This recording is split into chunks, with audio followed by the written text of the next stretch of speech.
Etong pangangaral ngayong umaga ay hindi about sa Galatians. We are stopping for the meantime sa pangangaral sa Galatians.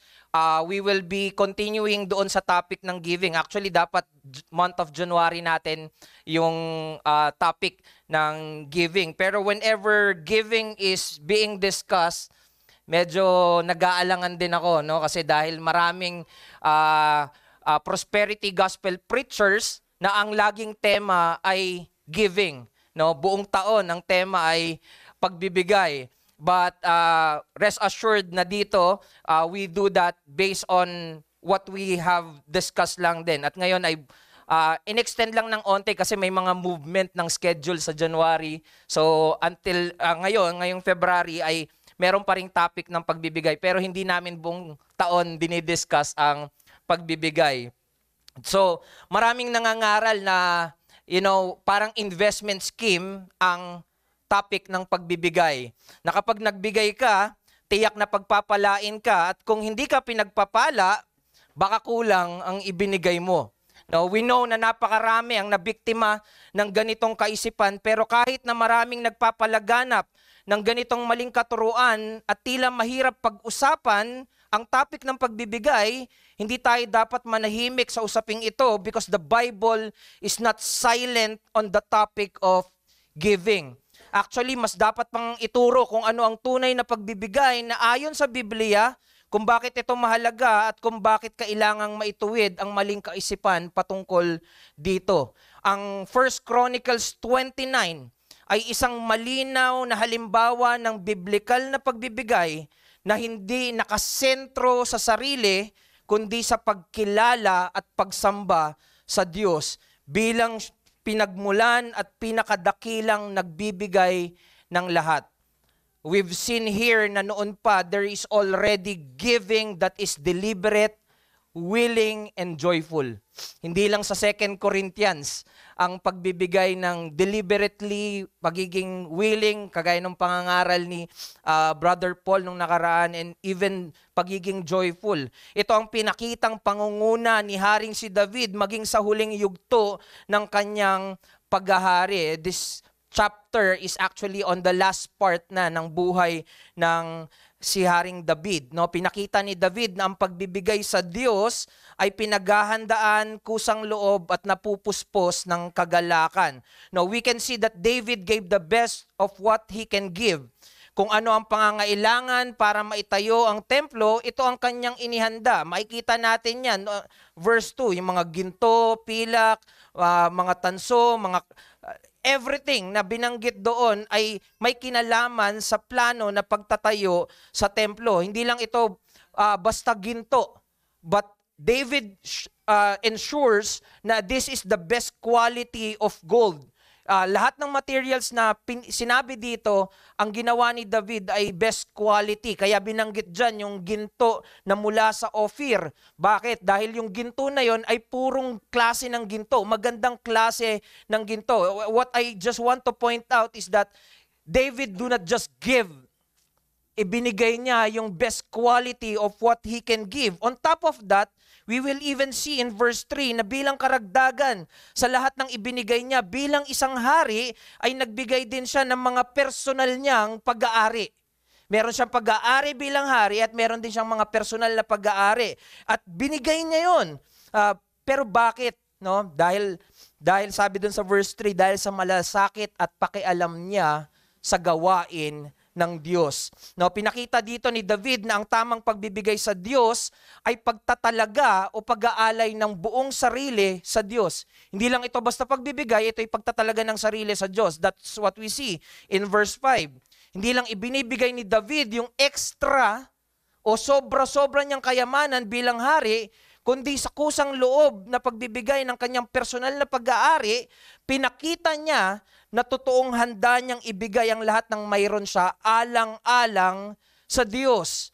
Pinakita niya na ang kanyang pagbibigay ay hindi mula sa tira-tira, kundi pagbibigay na handang ilagak ang lahat ng mayroon siya kung ito ay para sa Diyos. Gawain niya ng Diyos, o sige, bibigay ko to. The best of quality and even other things that I can give, no? Ito ang naging hamon at tinugunan at tinularan ng mga pinuno at puno ng mga sambahayan ng Israel on verse 6 to 8. And then on verse 9, we've seen na si David at ang bayan na nagbigay sa Diyos ay nagkaroon ng kagalakan dahil sa kusang loob na pagbibigay na nagmumula sa puso. No, pinakita dito na ang kagalakan sa kanilang kusang loob na pagbibigay ay mula sa puso na kumikilala sa Diyos. At mas naging malinaw ito nung nanalangin at nagpuri si David on verse 10 to 19. Na ingatan mo ang aking puso, ingatan mo ang kanilang puso, ingatan mo ang puso ng anak kong si Solomon na papalit sa akin. No, dito pinakita ni David na alam ng Diyos ang nilalaman ng ating mga puso. Sinisiyasat niya ang kaloob-looban ng ating mga puso. At kung ang puso ba ng bawat isa na gumagawa para sa Diyos ay nakatuon ba talaga sa Diyos? Pwedeng nakatingin kayo lahat sa akin, pero ang puso ba natin ay naghahanap at nakatuon sa Diyos? No? Pinakita rin dito na ang pinagmumulan at ang pinakadakilang nagbibigay ng lahat ng ating pangangailangan ay ang Diyos. Ito ay magiging, as we acknowledge who God is, no? Ito yung magiging bukal na pagdadaluyan.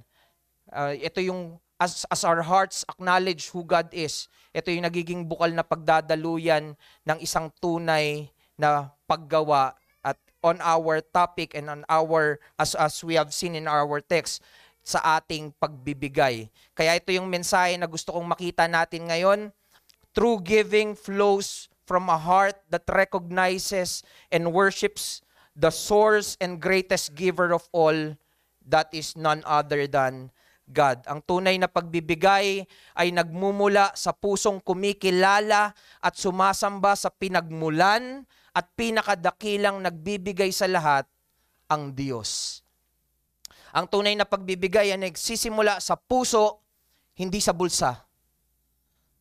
Biblical giving is never about the amount which we can give, but the heart we have for God. Patungkol ito, hindi sa mga muka, dun sa pera.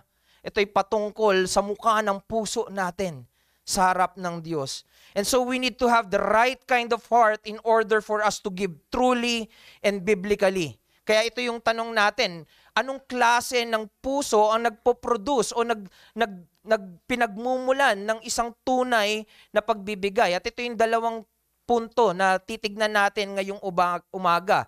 Ang pusong kumikilala sa Diyos, a heart that recognizes God, at pusong sumasamba sa Diyos, no? A heart that worships God.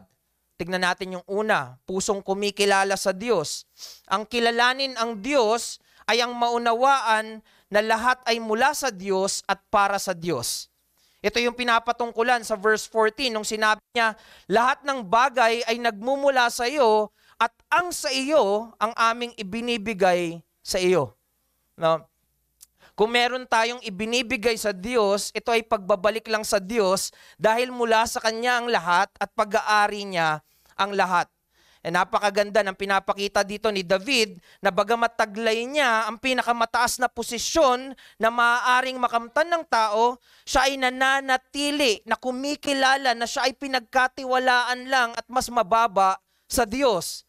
Siya ay hari, pero ang Diyos ay hari ng mga hari, mananatili akong mababa sa Kanya. Siya ay hari ng Israel. Walang mas mataas sa Kanya sa Israel. Pero kinikilala niya na ang Diyos, siya ay katiwala lang ng Diyos. If David will not recognize God as God higher than him, kung hindi kikilalanin ni David ang Diyos bilang mas mataas na Diyos, no? Mas mataas sa kanya, maaaring hindi siya magbigay. O kung magbibigay man siya, it will always be self-centered. It may be a kind of giving that will only seek temporal recognition and earthly gain. Pero kung kikilalanin natin ng Diyos na pinagmulan ng lahat ng ating taglay, kagaya ng ginawa ni David, makikita mo, no? We would see ang pagkilala sa Diyos ang dahilan, ang tamang dahilan ng isang tunay na pagbibigay. You know, ang mismong pumipigil sa atin na magyabang at maging makasarili sa ating pagbibigay ay ang kilalanin ang Diyos. Na siya ang pinagmulan ng lahat. Kung hindi natin matututunan na kilalanin ang Diyos na pinagmulan ng lahat ng meron tayo, tayo ay magiging mayabang at makasarili. Pero ito mismo ang pumipigil, ito mismo yung biyaya na pumipigil sa atin para nang sa ganon tayo ay manatiling nagpapakumbaba at hindi nagmamataas sa Diyos maging sa ating kapwa. Kung kaya napakahalaga that when we give, ang tanong natin sa mga sarili natin, totoo bang kinikilala natin ng Diyos na pinagmulan ng lahat ng mayroon tayo? Ito ba yung iniisip natin at ito ba yung binabalikan natin? Dahil kung totoo, ang ating pagkilala sa Diyos bilang pinagmumulan ng lahat ng mayroon tayo, our natural response is to willingly give back to Him. No, napakahirap magdamot sa isang napakamapagbigay sa'yo. Imagine, kahit ang pinakamasamang tao, pag binibigyan ng binibigyan, hindi yan magdadamot doon sa mapagbigay sa kanya. And this is what we've seen.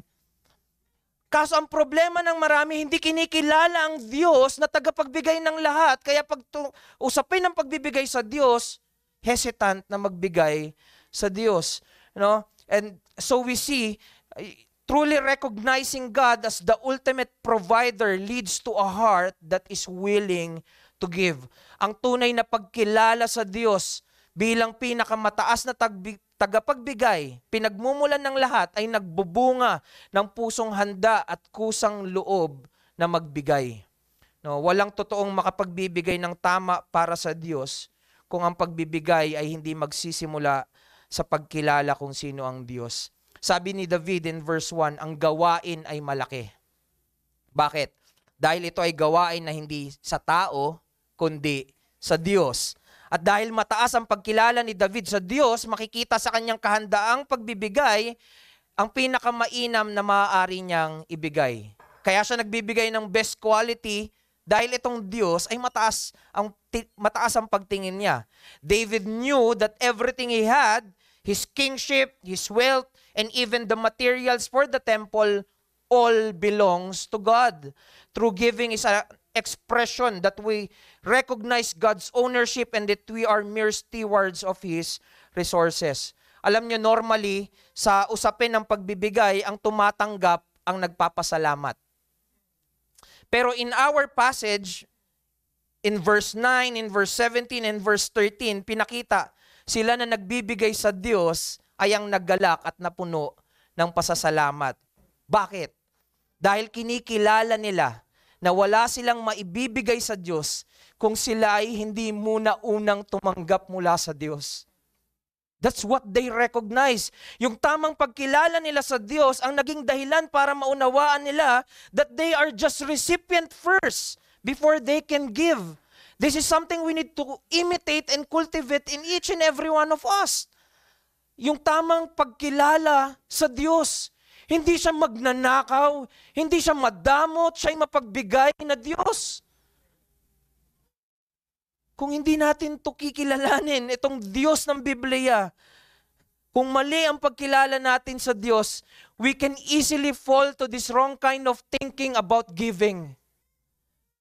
We may think na kapag nagbibigay tayo sa Diyos, para bang may utang na pasasalamat ang Diyos sa atin. We are putting God in a position lower than us because we are too proud of what we can give. Para bang may pangangailangan ng Diyos na napunan dahil sa ating pagbibigay, kung kaya it is now God's obligation to bless us because we give. Thank God. Thank God, may mga pangangaral na totoo pa rin hanggang ngayon. It is not God who should be thankful to us because we give. Tayo yung dapat nagpapasalamat, no? You know, it is the other way around. We were graciously blessed by God first. At yun ang dahilan bakit tayo ay nakapagbibigay. Hindi ba pagyayabang at pangiinsulto at pagmamaliit sa Diyos kapag binabalandra natin sa panalangin ang mga binigay natin sa Diyos while forgetting what God has given us first.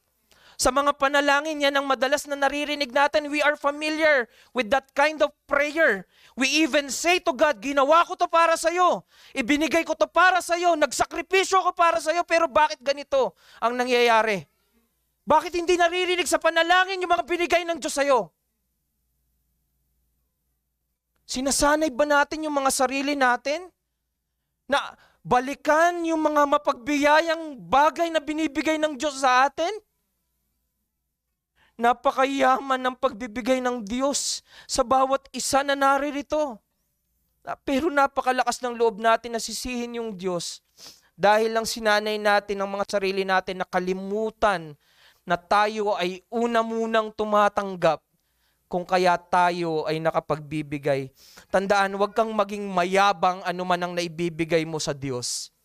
Dahil kahit gaano kalaki ang binibigay mo, tandaan mo na mas malaki pa din ang binigay ng Diyos sa'yo. Nagbibigay ka hindi para magyabang, kundi maging taos-pusong nagpapasalamat sa Diyos. Again, bakit sila nagpapasalamat na nakapagbibigay sila sa Diyos?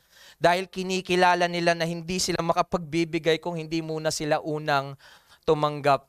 They can only give because they are recipient first of God's giving. And so here it is important for us to see that they do not give to get something. Hindi sila nagbibigay para lang may makuwang mga material. They give because they recognize God's greatness and worth. They give because they want God more than anything else. Ang gusto nila ay Diyos. They want to exalt God's name more. At yun yung dahilan kung bakit gusto nilang itayo yung templo. Ano yung dahilan? Bakit gusto nilang itayo yung templo? Pag binasa mo yung verse 16, sinabi dyan, this is a house for your holy name.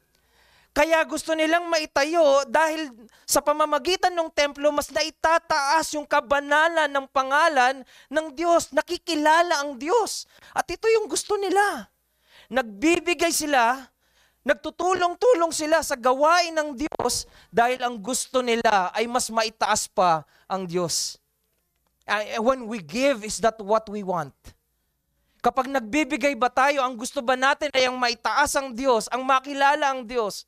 Because that's the reason why they give. Totoo to noon, dapat totoo to sa atin ngayon.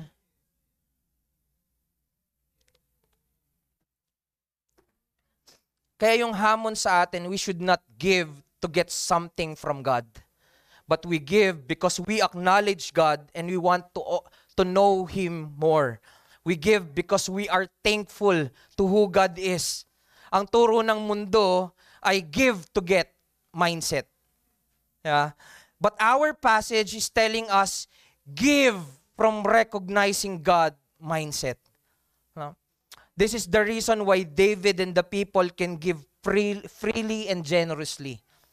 It is not to gain favor or additional wealth, but simply because they recognize God. At habang sinasanay nilang kilalanin ng Diyos sa kanilang pagbibigay, sila ay natututo na mas lalong maging mapagpasalamat, thus they desire God all the more. Mas lalo nilang hinahangad ang Diyos. Ask yourself, do you give because you want something in return? Or because you want more of God? Do you give to gain more or because you want to know God more? Do you long for God in every giving that you give? No? Ang hinahangad mo ba sa pagbibigay ay more of who God is? Do you trust and recognize God as your ultimate provider? O kinikilala lang natin ng Diyos bilang ultimate provider only when He gives us material blessings. Nasasabi natin na ang Diyos, ang ultimate provider, kasi binigay niya sa akin to eh. At ang nasa likod ng sinasabi natin ay mga material na mga bagay. Or, we say that God is the ultimate provider because you acknowledge na tanging siya lang ang makapagbibigay ng pangunahin at pinakadakila mong pangangailangan bilang isang makasalanan. May we all recognize God as the ultimate provider because He has given the greatest gift that we need as sinner, and that is Christ. Ang Panginoong Jesucristo ay hindi niya pinagdamot. Pinapahayag niya hanggang ngayon at binibigay niya sa mga nagsisising makasalanan, sa mga naghahanap ng kapatawaran. Christ was given to us. Ibinigay ng Diyos sa atin ng Panginoong Jesucristo. Again, we recognize God as the ultimate provider, not because He can give immeasurable wealth or great possessions, but because He has given us His Son as the ultimate gift of our salvation. Sa isang mamamatay, ang pinakadakilang kaloob na maibibigay sa kanya ay buhay na walang hanggan. Sa isang kriminal na nakakulong, ang pinakadakilang kaloob sa kanya ay mapalaya at hindi maibilang sa kanya ang kanyang pagkakasala.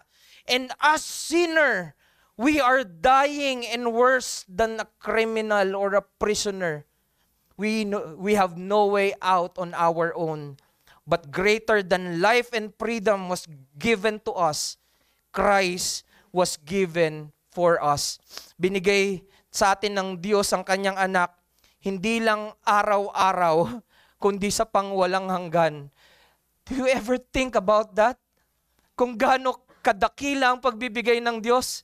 Hindi ka lang niya sinusustina araw-araw, ibinibigay niya sa iyo ang bugtong niyang anak.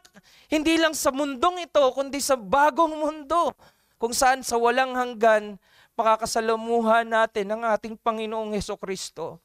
And brethren, you should desire Christ more. Habang ang mundo, ang sinasabi, the greatest gift you can have is wealth and possession. The gospel of God is saying Christ is the greatest gift that we can have for our salvation. Christ is what we need. Pag tinanggihan natin yung katotohanan na ito, it's like denying the only remedy God has for us. You don't know what awaits you in the coming judgment. Maaaring naririnig mo, magbasa ka ng marami, but no one can really know kung ano yung nag-aantay at kung gaano nakakatakot yung sasapitin ng sino man na masumpungan na wala kay Kristo. Brethren, walang kayamanan o kalusugan ang sasapat para mabayaran ang iyong kasalanan. There is only one that would suffice, and that is Christ. That is the glory of the giving of the greatest giver of all. Dahil mapagbiyayang nagbigay ang Diyos, we know we now have the gospel of Christ. And if we recognize God, na kung kinikilala natin ng Diyos at na siyang tagapagbigay ng pangunahing pangangailangan natin sa pamamagitan ng pagbibigay ng kanyang anak na si Kristo, what should be our response? Ano yung dapat nating maging tugon? We are to repent all those that we value more than Christ and come back to Christ. No, many will recognize God as good. Maraming tao ang kikilalanin na mabuti ang Diyos, mapagbiyaya ang Diyos, maawain ang Diyos. Pero ang tunay na pagkilala sa Diyos ay dadaling ka kay Kristo. Makikita mo na ang bawat kabutihan, bawat awa, bawat biyaya ng Diyos ay para dalhin tayo kay Kristo. Kung nasasabi mong mabuti ang Diyos dahil buhay ka pa rin ngayon, dahil gumigising ka, wala kang sakit, o kung may sakit ka pero buhay ka pa rin, may nakakain ka sa araw-araw, may pamilya kang nakakasama, lahat yun ay kabutihan sa'yo para dalhin ka kay Kristo. Pointless lahat kung hindi ka dadalhin kay Kristo. Everything is temporal kung hindi ka magtatapos kay Kristo. Kaya napakahalaga na kilalanin ng Diyos pero hindi tapat na hindi sapat na tayo ay magtapos lang na kinikilala natin ng Diyos, kundi dapat tayo ay tumugon ayon sa pagkakakilala ng Diyos.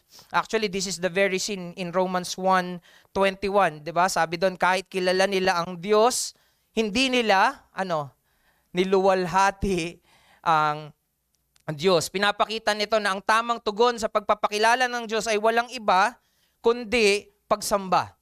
Maraming nagkiklaim na kilala nila ang Diyos, pero kung hanggang claim lang at wala silang nagiging hakbang patungo sa pagsamba sa Diyos, we say na hindi talaga nila kilala ang Diyos. And so we say, true recognition of God will not end with just a claim.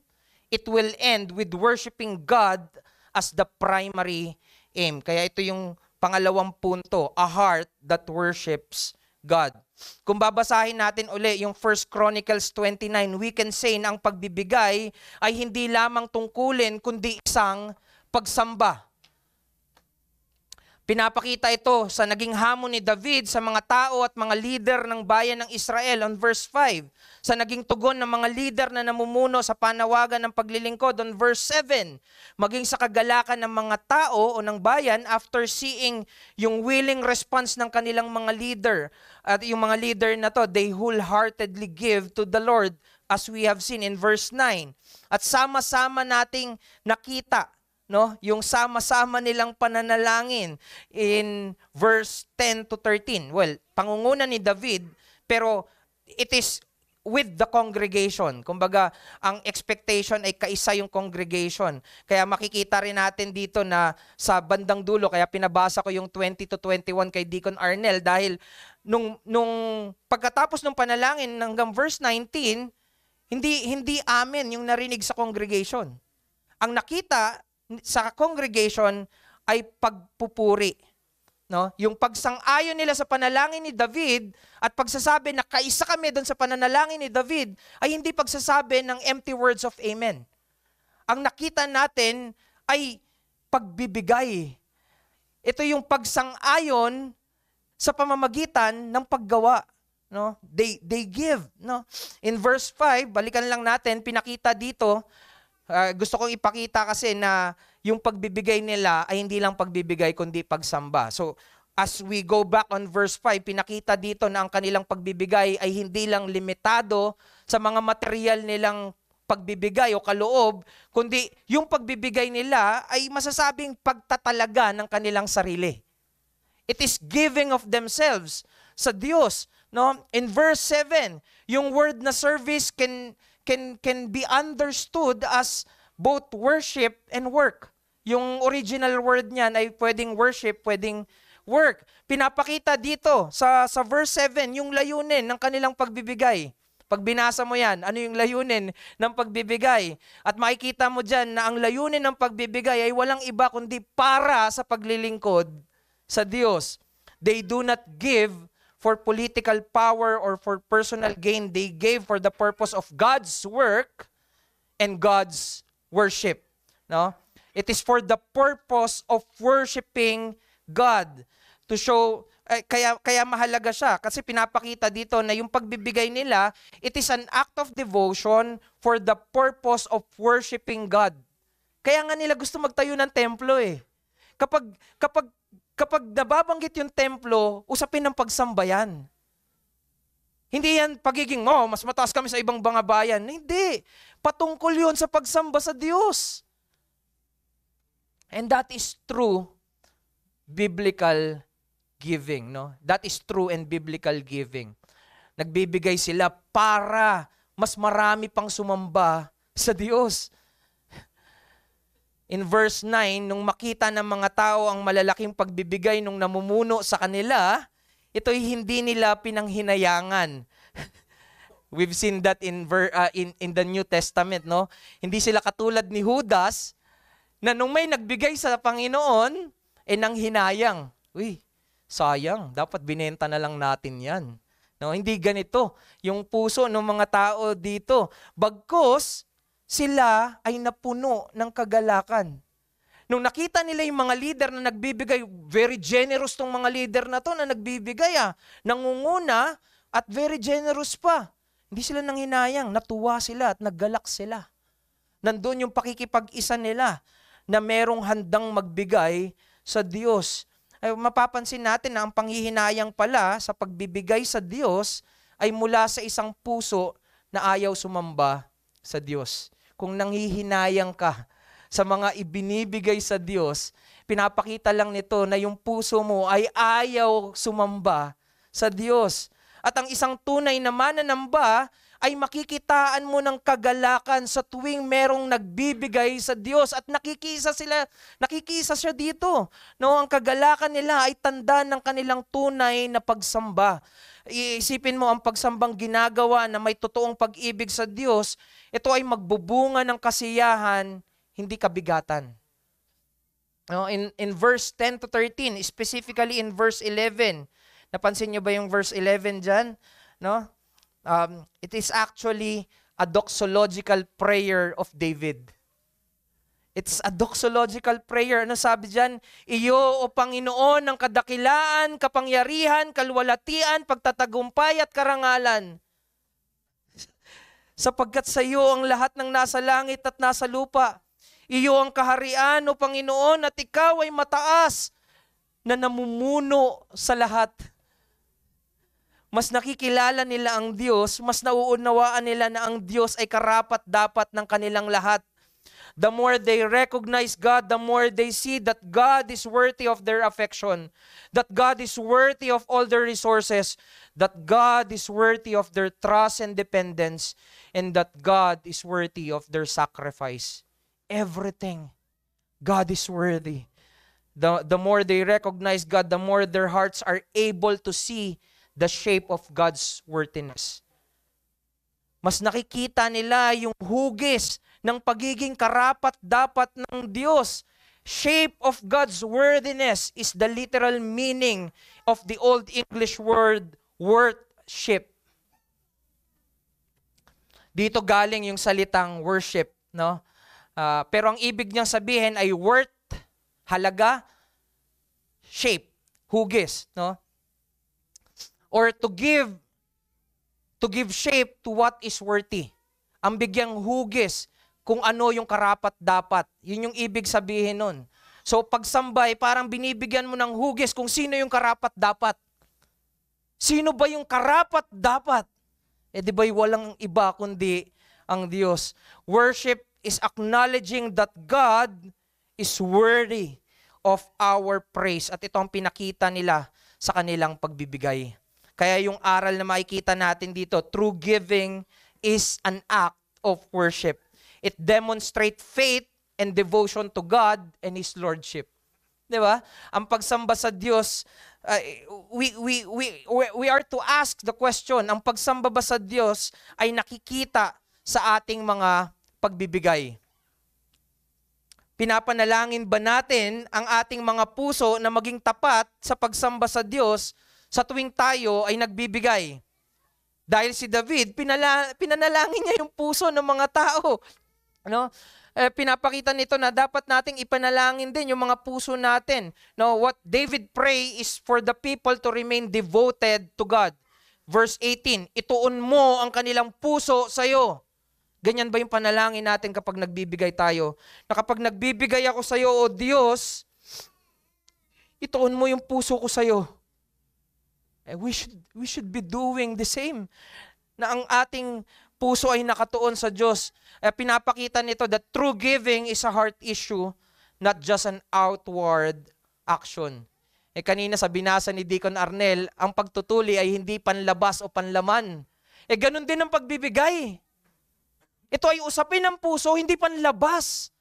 No? Sabi ni Christ, no, in the New Testament, it begins with the heart. Nung sinabi ni Jesus na, these people honors me with their lips, but their hearts are far from me.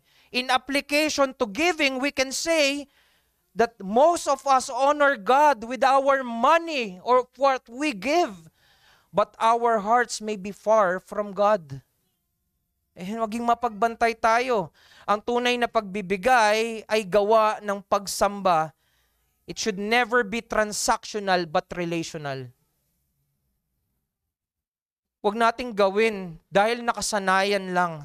Kundi nauunawaan natin na ang pagbibigay ay dahil may ugnayan ako sa Diyos. May relasyon ako sa Diyos.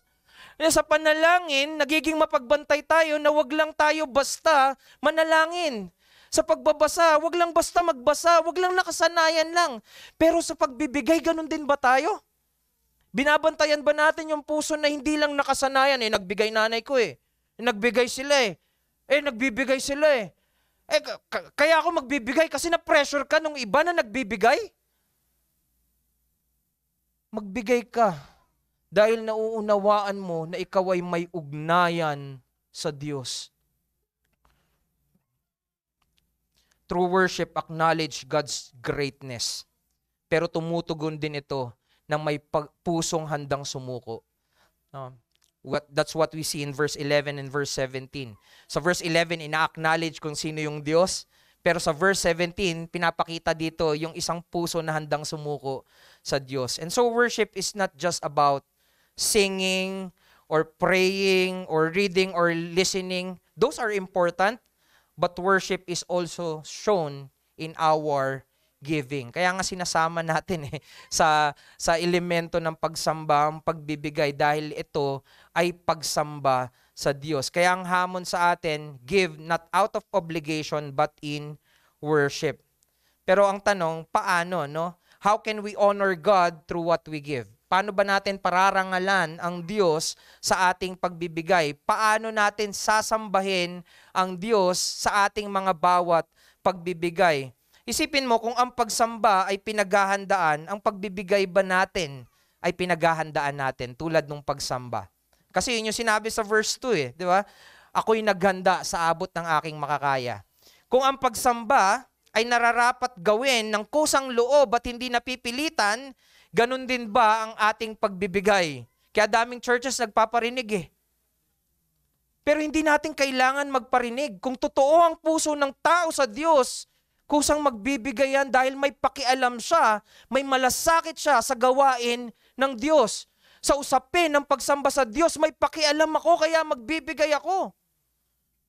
At hindi ako nagbibigay lang ng tira-tira, ang binibigay ko ay sarili ko sa pagsamba at sa gawain sa Diyos. Kung ang pagsamba ay ginagawa ng may kagalakan at kinapapanabikan, ganun din ba ang ating mga pagbibigay? Kung ang pagsamba ay pinapahalagahan, iniingatan at pinaglalabanan, pinaglalaanan, ganun din ba yung ating pagbibigay? Kung pinagpapasalamat natin na regular tayong nakakasamba sa Diyos, pinagpapasalamat ba natin na tayo ay nakapagbibigay pa rin sa Diyos? Kasi yun yung ginawa ni David Nagpasalamat sila na nakapagbibigay sila sa Diyos, na naibabalik nila sa Diyos yung binigay din sa kanila ng Diyos. Again, yun din yung problem sa Romans 1:21. Kilala nila yung Diyos, pero hindi nila niluwalhati ang Diyos, ni pinasalamatan man. Sabi doon. And lastly, kung ang pagsamba ay karapat-dapat ng ating mga pagsasakripisyo, ganito ba natin ginagawa ang ating pagbibigay? Many people say, health is what matters most. Yan yung uso ngayon, lalo na after pandemic. Health is what matters most. At dahil dito, yung mga tao, they are willing to spend, they are willing to sacrifice, and they are willing to discipline themselves just to stay healthy. Nag-i-invest sila ng oras, ng kanilang mga effort, ng kanilang mga resources para lang ma-achieve nila yung best possible health. O maibalik nila yung kalusugan. Pero kapag ang kalusugan ay nawala, they feel deep regret knowing they can no longer regain health. Pero ano yung pagtingin natin sa pagsamba? What about worship?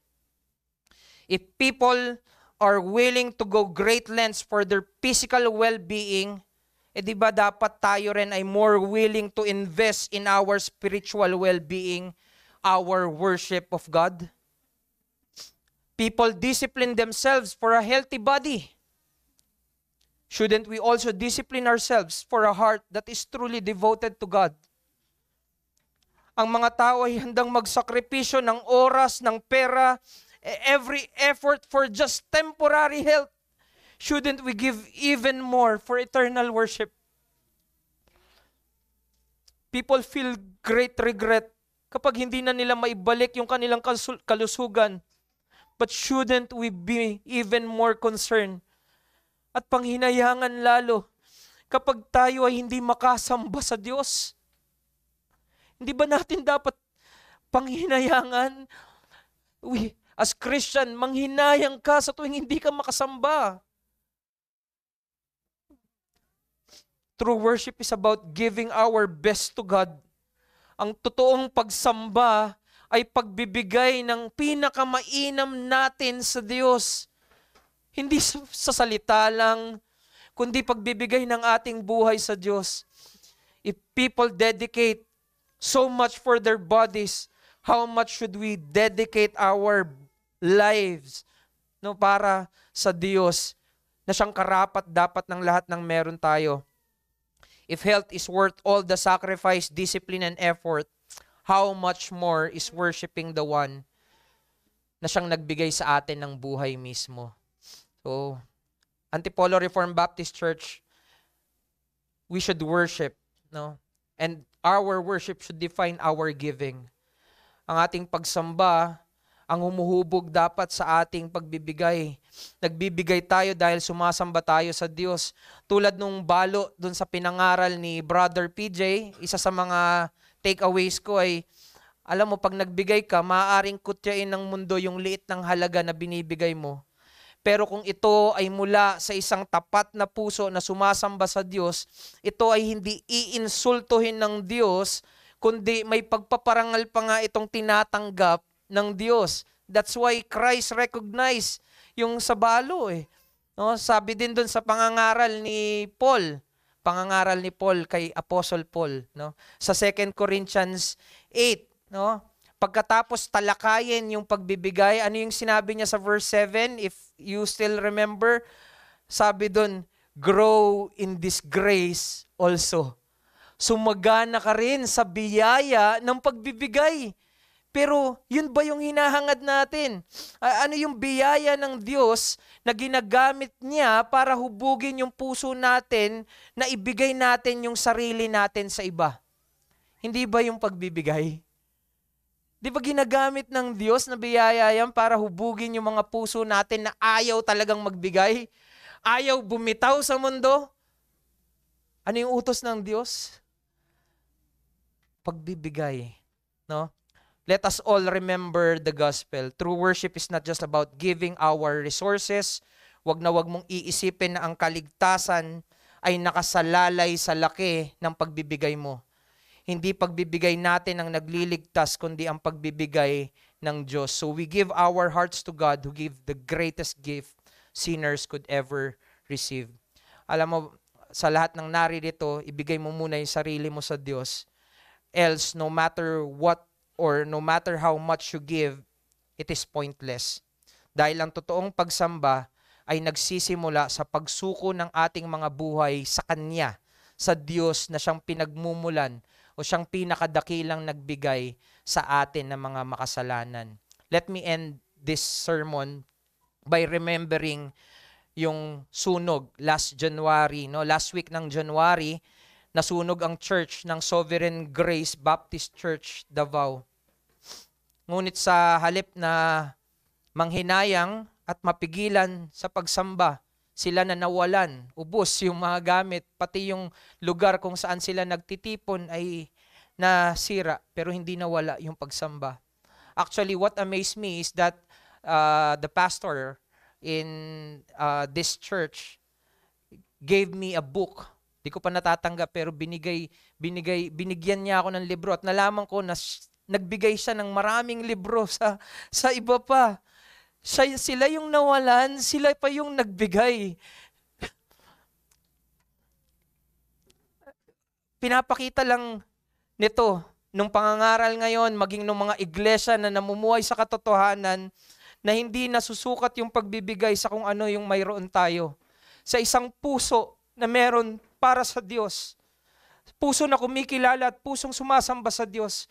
Pwedeng mawala ang lahat, pero meron silang ibibigay para sa kanilang Diyos. And we should be challenged the same. Meron ba tayong puso na kumikilala at sumasamba sa Diyos? Ito yung ipanalangin natin parati sa Diyos sa likod ng lahat ng ibinibigay natin sa ating Diyos. Tayo manalangin. Aming Diyos, kami po ay nagpapasalamat na ang pagbibigay ay hindi nasusukat sa halaga ng meron kami, kundi sa puso, O Diyos, na hinuhubog mo at tinutuwid mo. Dalangin namin, Panginoon, kagaya ng panalangin ni David, turuan mo na ang puso ng bawat isa na naririto ay maituon sa inyo, na ang bawat isa na naririto ay totoong matagpuan at masumpungan kay Kristo. Maraming salamat, O Diyos, dahil Ikaw ang Diyos na kayang humubog maging ng pinakamatigas na puso. Sa iyo namin ipinagkakatiwala, O Diyos, ang aming pagsamba ngayon. Nakakasamba kami dahil sa inyong pagbibigay. Nawa tularan ka ng lahat ng sumasamba sa iyo at kami ay maging maluwalhati,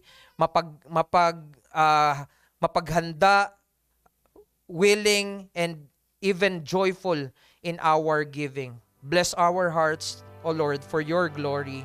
Ito yung dalangin namin sa pangalan ni Kristo. Amen.